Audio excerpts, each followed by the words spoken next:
pemeliharaan Tuhan. B. Memiliki pilihan moral yang baik di saat punya peluang besar. Mendapat keuntungan duniawi namun dihadapkan pada tuntutan beribadah. C. Amanah dengan pekerjaan karena meyakini bekerja sebagai ibadah. D. Rendah hati dan senantiasa bersyukur. E. Terbuka untuk mempelajari pengetahuan tentang agama dan keyakinan.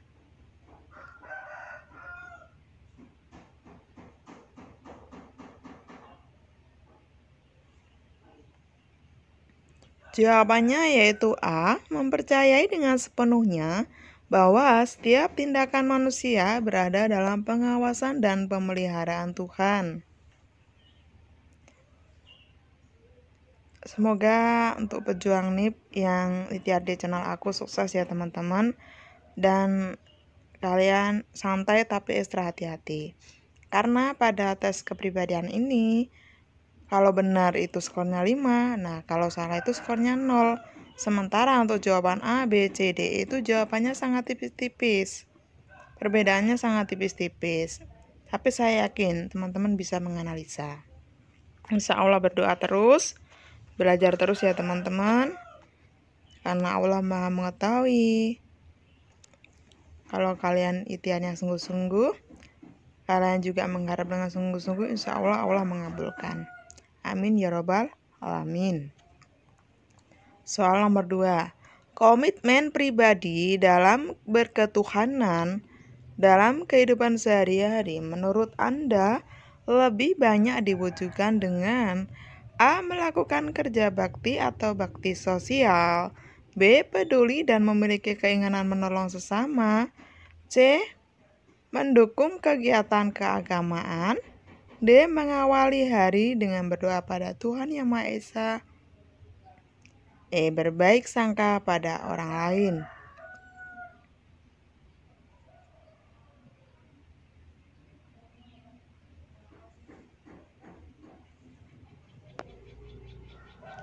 Salah nomor 2 ya.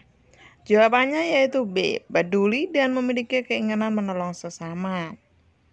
Peduli sama simpati bedanya apa teman-teman? Peduli, empati, simpati. Nah, kalau simpati itu hanya melihat saja. Ini, kasihan ya orang itu kok dagangannya nggak laris. Nah, itu simpati. Tapi kalau empati dan peduli, kalian bilang kasihan dan kalian membeli dagangannya, memborong dagangannya. Toh kendati kalian nggak bisa membeli, kalian nggak bisa memborong, mungkin kalian bisa share ke medsos, tolong belilah dagangan orang ini di jalan ini.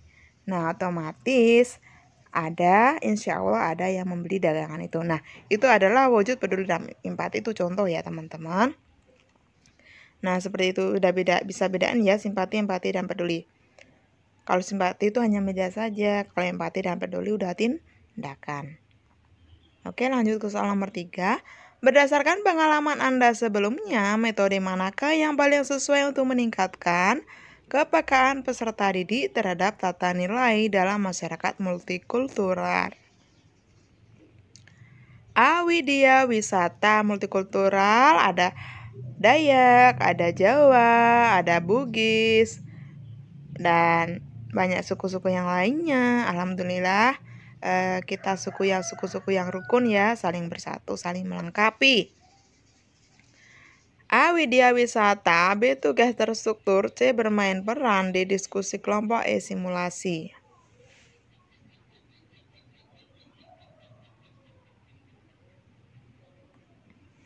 Jawabannya adalah widya wisata. Nah, jelas-jelas wisata ya. Misalkan orang Jawa ingin tahu, orang Bugis tuh, budaya Bugis tuh seperti apa. Nah, kita berarti harus pergi ke Makassar misalkan, kita harus pergi ke Sulawesi. Nah, misalkan seperti kalau kita ingin memperdalam budaya Bugis, kita harus wisata ke sana, misalkan seperti kita tur. Nah, misalkan seperti itu ya teman-teman, atau kita harus ke Taman Mini. Nah, misalkan begitu ya teman-teman. Di Indonesia tuh kan yang wisatanya lengkap ada Taman Mini ya, Taman Mini Indonesia Indah. Kalau selain itu kita harus ke daerah masing-masing, intinya kan gitu. Oke, ini soalnya cuma 20 teman-teman. Pernyataan yang paling tepat menggambarkan keyakinan Anda yang sesungguhnya tentang tugas keguruan adalah A. Menampilkan antusiasme dan semangat. B. Posisi strategis guru sebagai pengelola mutu pendidikan peserta didik. C. Merencanakan strategi pengajaran yang meningkatkan minat belajar peserta didik. D. Bekerja sama dengan komunitas profesional lain untuk menunjang keberhasilan belajar. D. Membina hubungan positif dengan peserta didik.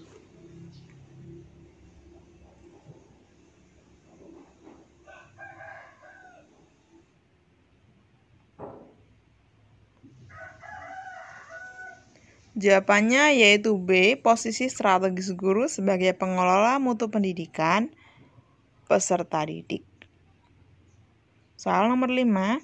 Ketika bekerja bersama dengan rekan sesama guru, maka Anda akan A. Kerelaan untuk mengemukakan diri secara terbuka.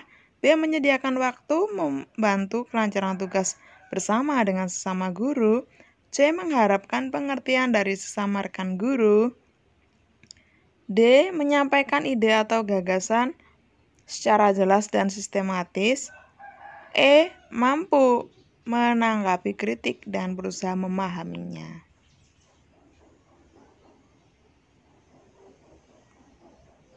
Jawabannya yaitu B. Menyediakan waktu membantu kelancaran tugas bersama dengan sesama guru.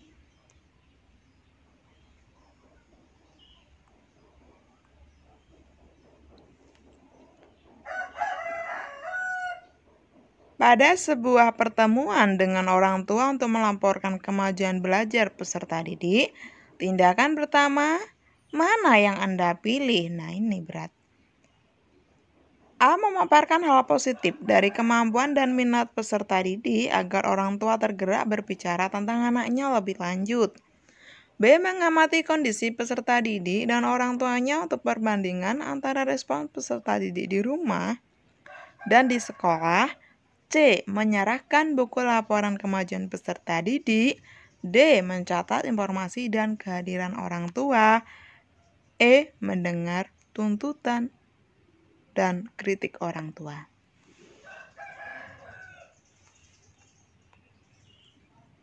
Jawabannya yaitu A. Memaparkan hal positif dari kemampuan dan minat peserta didik agar orang tua tergerak berbicara tentang anaknya lebih lanjut.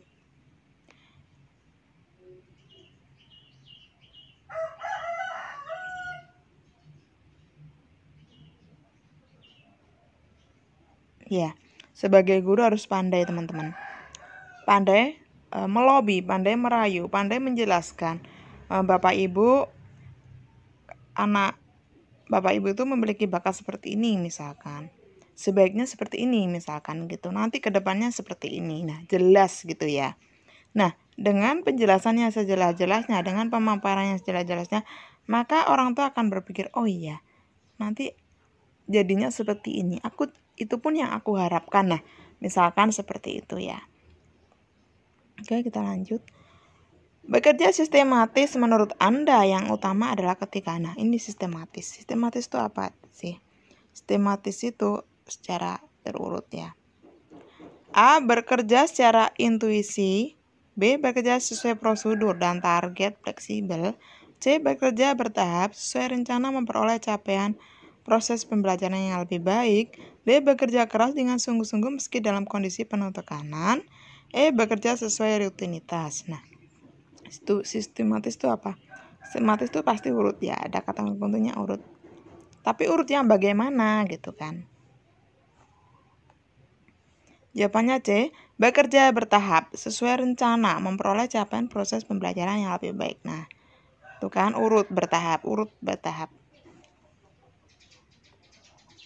Sebagai seorang guru dengan peserta didik yang memiliki permasalahan berbeda-beda, tentu Anda memiliki cara tersendiri menghadapinya. Pilihan di bawah ini yang paling sesuai mewakili tindakan Anda terkait hal tersebut adalah A. Mendengarkan keluhan dan melayani kebutuhan serta minat masing-masing siswa. menyampaikan materi pelajaran yang terkait dengan kegunaannya di kehidupan nyata. C. Memberikan pengarahan dengan jelas dan dipengerti oleh masing-masing peserta didik. D. Menggunakan pendekatan pengajaran yang lebih problematik sehingga siswa terdorong untuk berpikir. E. Menunjukkan toleransi yang sama kepada semua siswa.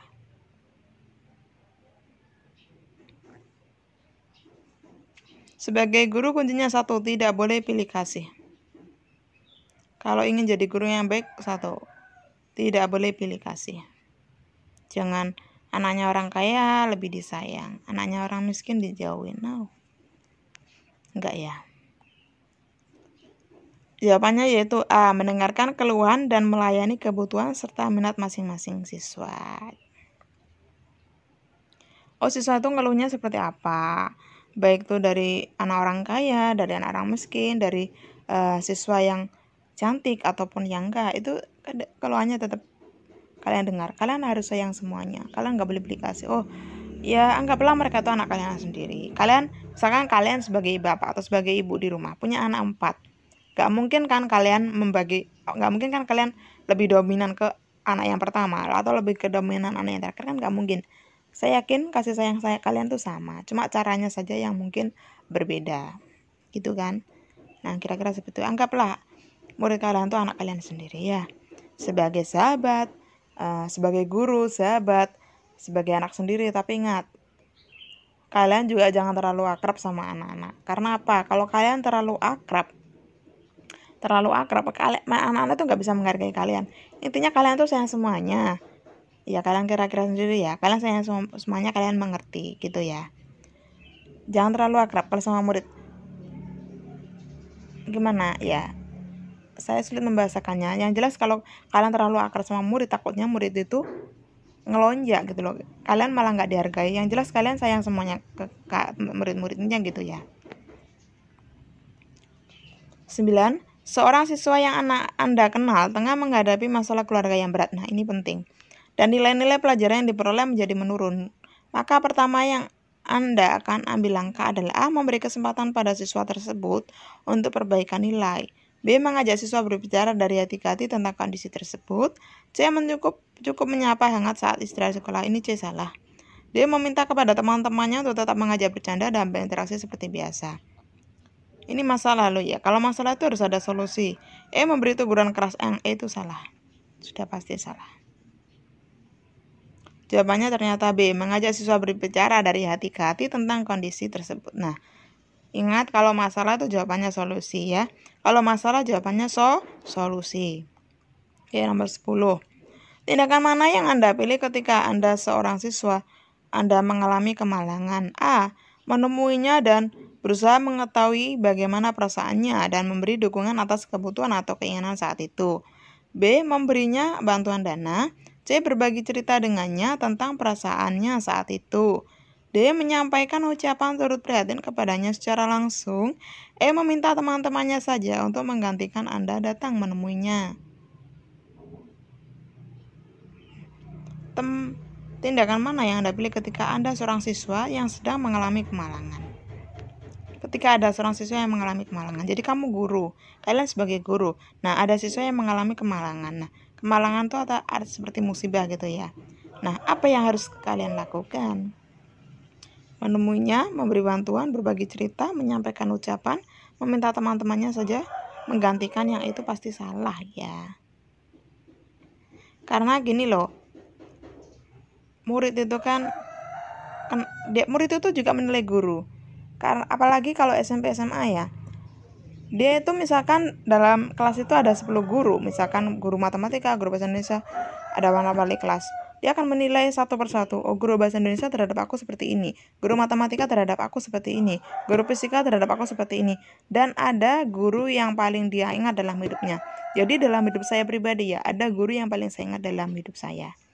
Tapi ada juga guru yang kurang berkesan di hati saya. Ada juga guru yang paling berkesan di hati saya. Dia berarti lembut, tetapi saya tetap tetap baik sama mereka, tetap mendoakan ya. Sejajatnya guru pasti ada baiknya sama murid. Intinya gitu ya. Intinya seperti itulah. Yang jelas jadilah guru yang baik. Jawabannya yaitu A. Menemuinya dan berusaha mengetahui bagaimana perasaannya dan memberikan dukungan atas kebutuhan atau keinginannya saat itu. Ini kalau masalah dari guru ke siswa itu intinya dari ke hati ke hati. Seperti jawaban ini, menemuinya itu otomatis dari hati ke hati ya. Menemuinya dan berusaha mengetahui bagaimana perasaannya. Nah, dari hati ke hati. Dan memberikan dukungan atas kebutuhan atau keinginannya saat itu. Ini penting. Ini harus kalian terapkan. Saat ini Anda baru 3 bulan bekerja sebagai guru pengganti mata pelajaran matematika yang mengajar sebanyak 5 kelas. Ini SD berarti ya. Oh, belum tentu SD, SMP, SMA bisa. Sehingga jadwal mengajar menjadi padat, sehingga ditambah tugas non-akademik. Nah, non-akademik itu misalkan jadi administrasi. Nah, seperti itu ya. Atau tugas keluar dinas misalkan gitu. Namanya jadi guru kan kadang suruh mewakili gitu kan. Beberapa peserta didik merasa kesulitan sehingga nilai ulangannya rendah. Apa yang akan Anda lakukan dalam menghadapi situasi tersebut? Jadi murid itu juga cocok-cocokkan. Oh, guru ini kalau menjelaskan luwes. Oh, kalau guru A kalau menjelaskan nggak luwes, sulit dimengerti. A. Memberikan pelajaran tambahan di luar jam belajar mengajar bagi peserta didik yang mendapat nilai rendah meskipun sibuk karena sudah menjadi tanggung jawab saya. B. Meminta bantuan pada peserta didik lain yang lebih pandai untuk mengajari. 50-50 ya. Ya kalau murid yang lain tuh mau, kalau enggak mungkin mau tapi mungkin hanya beberapa soal aja, terbatas tentunya. C. Meminta beberapa peserta didik tersebut mengikuti les pelajaran di luar sekolah. Ya kalau dia anak orang kaya, kalau enggak ya kalau dia punya uang buat bayar les atau enggak. D. Menganjurkan peserta didik yang mendapat nilai rendah untuk belajar kelompok karena Anda sibuk dengan tugas non-akademik di sekolah. E. Menegur peserta didik tersebut agar mereka belajar lebih rajin dan tujuan mereka menjadi sadar. Jawabannya hampir tipis-tipis ini. Ini tipis, ini sangat tipis ini. Pilihan ABCD ini perbedaannya sangat tipis ini. Ada sisi buruk dan ada sisi lebihnya. Ternyata jawabannya itu A. Memberikan pelajaran tambahan di luar jam belajar mengajar bagi peserta didik yang mendapat nilai rendah meskipun sibuk sudah menjadi tanggung jawab saya. Jadi gini, misalkan ya, satu kelas itu misalkan ada 10 anak yang nilainya rendah. Nah, 10 anak itu dikumpulkan nanti sore jam 5 nanti kalian datang ke sekolah untuk dapat pelajaran dari Bapak Guru atau mungkin ngumpul di rumah siapa atau bisa ke rumah Bapak Guru untuk mendapatkan pelajaran tambahan. Nah, misalkan di rumah Pak Gurunya sendiri juga nggak apa-apa. Ya, misalkan seperti itu. Jadi guru itu berdaya tanggung jawabnya dunia dan akhirat. Kalian harus mengajarkan kebaikan. Saat kalian mengajarkan kebaikan pada seorang siswa, nah siswa itu akan mengajarkan kebaikan kepada orang lain. Otomatis apa yang kalian tanamkan itu bisa tumbuh dan panen. Nah, seperti itulah, itu namanya amal jariah, itu seperti itu ya. Nah, jadilah guru yang baik. Menanam kebaikan tuh enggak ada ruginya. Berilah kasih sayang kepada murid-murid kalian seadil-adilnya. Kalau ada murid yang enggak benar, dibenerin. Kamu itu sekolah tujuannya ini. Nanti kalau kamu begini terus masa depan kamu seperti ini. Kamu itu sebagai siswa laki-laki, suatu saat kamu tuh akan punya keluarga dan kamu sebagai induknya. Misalkan seperti itu. Kepintar-pintarnya sebagai guru ngomong ya. Nomor 12. Jika Anda melihat kurangnya fasilitas ruang laboratorium serta peralatan untuk praktikum yang kurang lengkap, sebagai guru apa yang Anda lakukan? A. Berinisiatif untuk mengajak siswa melakukan praktikum dengan laboratorium alam bebas atau di luar ruangan dengan memanfaatkan kejadian-kejadian yang sifatnya alamiah. B. Berupaya untuk mengkomunikasikan terbatasnya fasilitas kepada pihak sekolah dengan memberikan solusi untuk mengatasinya.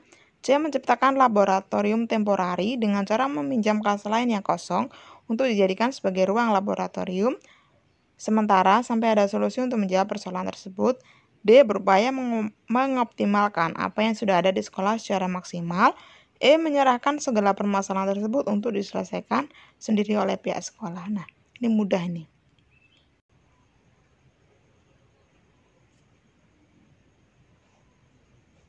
Saat ini Anda adalah seorang guru, sedang izin belajar untuk studi S2. Pada suatu ketika Anda dihadapkan dengan tugas kuliah yang menumpuk dan waktu pengumpulannya mendesak. Di sini ada kata mendesak. Tapi di sisi lain Anda harus mempersiapkan materi yang akan disampaikan saat Anda mengajar. Apa yang Anda lakukan? A dan D itu jawabannya sangat tipis. Nah, perbedaannya di A dan D itu apa? Kalau yang C itu B itu salah, memberikan tugas mandiri itu salah. Yang E itu sudah pasti salah. Yang C itu terlalu global, terlalu umum. Yang A dan D itu rinci. Nah, A dan D itu perbedaannya apa, teman-teman? Nah, kalau yang A di sini dikatakan bahwa kita mempersiapkan materi mengajar sebaik-baiknya agar peserta didik memahami. Nah, di sini ada kata kuncinya yang istimewa. Kemudian saya akan mengerjakan tugas kuliah di situ kan. Walaupun di sini nggak ada keterangan waktunya, tapi di sini ada kata agar peserta didik dapat memahami. Kalau yang D gimana, teman-teman? Ya. Saya akan menyelesaikan tugas kuliah di malam hari. Sebelum kelas mulai, saya akan mempersiapkan materi untuk mengajar. Nah, berarti buru-buru dong. Kalau buru-buru hasilnya gimana? Nah, analisanya seperti itu ya, teman-teman. Jadi ini jawabannya A.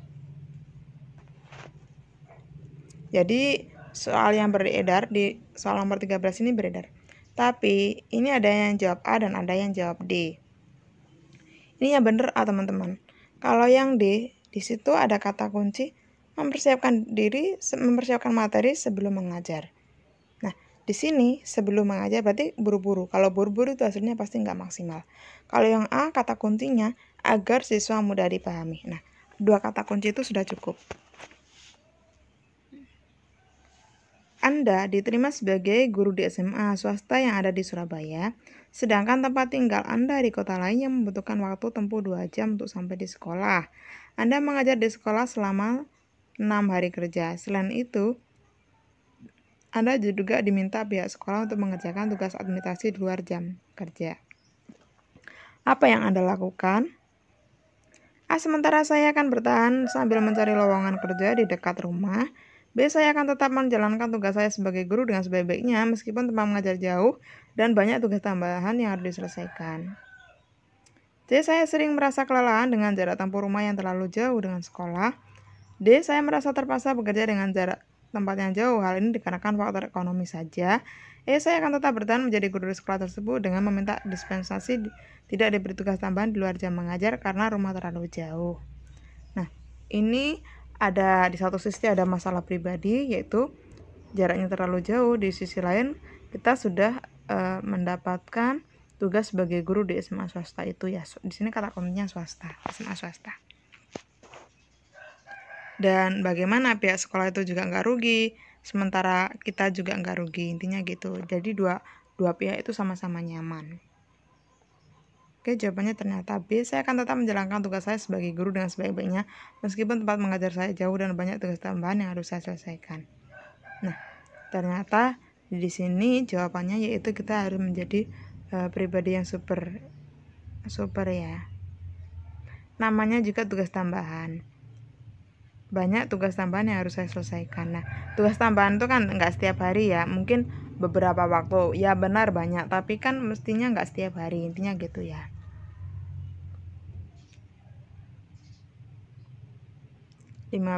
Anda adalah guru yang mendapatkan tugas dari kepala sekolah untuk melakukan sebuah penelitian yang berkaitan dengan metode pembelajaran untuk peserta didik agar meningkatkan efektivitas sistem pembelajaran di sekolah. Namun,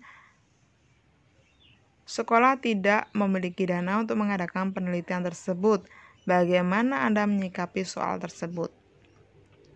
A. Saya akan mengajukan proposal penelitian saya pada penelitian yang diselenggarakan pemerintah agar melakukan bantuan dana sehingga mampu menyelesaikan penelitian secara optimal. B. Saya akan tetap melaksanakan tugas penelitian tersebut sampai tuntas dengan memanfaatkan fasilitas yang ada secara optimal dan tidak akan menyurutkan semangat saya dalam memberikan hasil yang terbaik. C. Saya akan menolak secara halus tugas yang diberikan kepala sekolah apabila saya merasa kurang siap dalam menyelesaikannya. D. Saya merasa kurang tertarik dengan tugas yang diberikan kepala sekolah. Apabila kurang mendapatkan dukungan dana yang dibutuhkan, saya akan meminta bantuan dari rekan guru yang lain untuk menyelesaikan penelitian tersebut. Jawabannya yaitu B. Keliru ini. Ini jawabannya A ya teman-teman. A ini ngetiknya keliru. Ini ngetiknya keliru nih ya. Ini jawabannya A. Saya akan tetap mengajukan proposal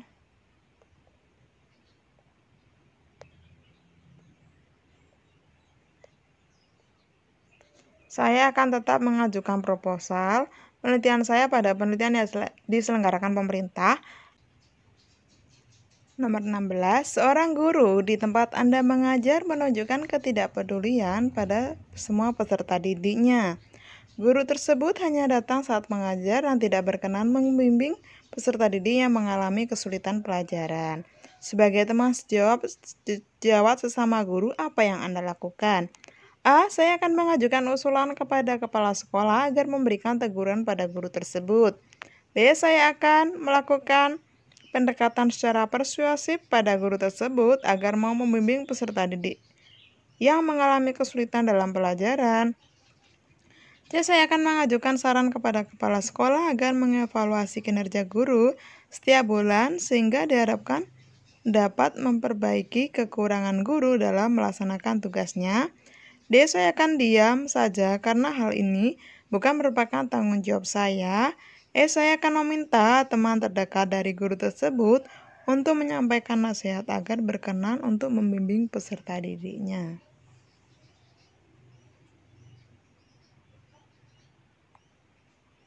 Jawabannya yaitu B. Saya akan melakukan pendekatan secara persuasif pada guru tersebut agar mau membimbing peserta didiknya yang mengalami kesulitan dalam pelajaran. Persuasif itu kayak membujuk gitu ya teman-teman. Jadi diberi kamu tuh jadi guru tuh harusnya gini loh. Kalau seandainya kamu di posisi murid kamu gimana? Misalkan kayak gitu.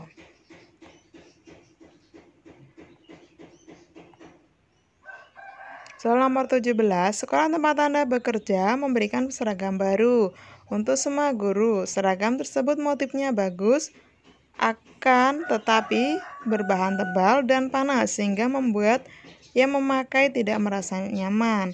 Teman sejawat banyak yang enggan memakainya dan ada juga yang melakukan protes terhadap kebijakan memakai seragam kerja.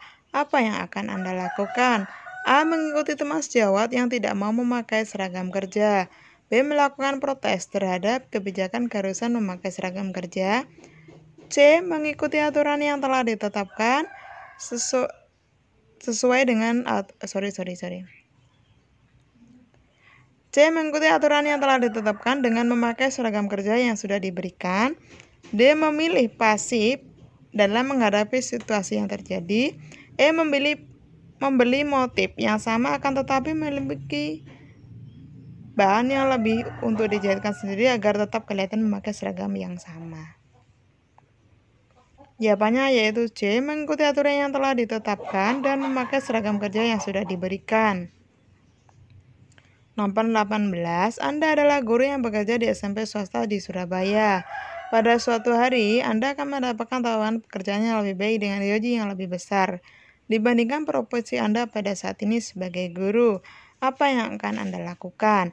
A. Saya akan tetap memilih pekerjaan sebagai guru meskipun dengan kesejahteraan yang lebih kecil dibandingkan dengan pekerjaan lain karena menjadi guru sudah menjadi cita-cita. Tunggu dulu. Karena meskipun kita sebagai guru, apalagi kalau kita itu guru pria ya, kita juga menafkahi anak istri. Coba kita pertimbangkan dengan jawaban yang lain. Saya akan tetap memilih pekerjaan sebagai guru meskipun suatu saat nanti saya ingin pindah ke sekolah lain yang lebih tinggi tingkatan kesejahteraannya. Berarti mungkin tetap jadi guru tapi mungkin yang bagaimana gitu ya. Jadi saya akan menolak tawaran pekerjaan tersebut saat ini, namun saya mau membuka diri untuk menerimanya di kemudian hari. D. Saya akan menerima tawaran tersebut tanpa berpikir panjang dan segera mendukung diri dengan baik-baik di sekolah tempat saya mengajar. Saya akan mempertimbangkan tawaran pekerjaan tersebut demi masa depan yang lebih baik. Nah, mana ini yang lebih bagus? Kalian di satu sisi butuh masa depan, tapi kalian juga mencintai profesi sebagai guru. Jawabannya yaitu A. Saya akan tetap memilih pekerjaan sebagai guru meskipun kesejahteraan saya lebih kecil dibandingkan dengan pekerjaan lain, karena menjadi guru sudah menjadi cita-cita.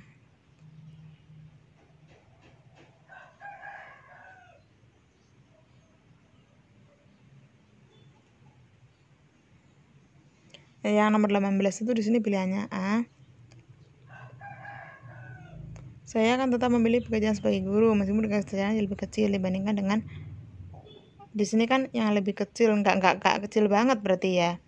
Yang lebih kecil mungkin bedanya 100.000, 200.000. Nah, mungkin seperti itu. Dibandingkan pekerjaan lain yang karena menjadi guru sudah menjadi cita-cita.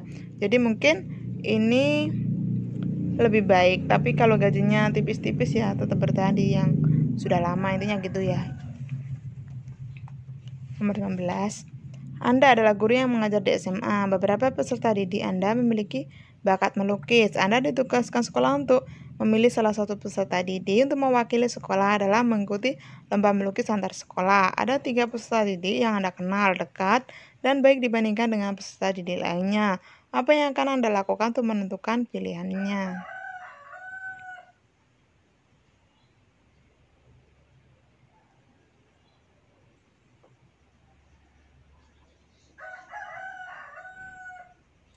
Saat memilih perwakilan, saya akan melibatkan guru kesenian dan kepala sekolah agar terjadi objektivitas dalam menentukan pilihan.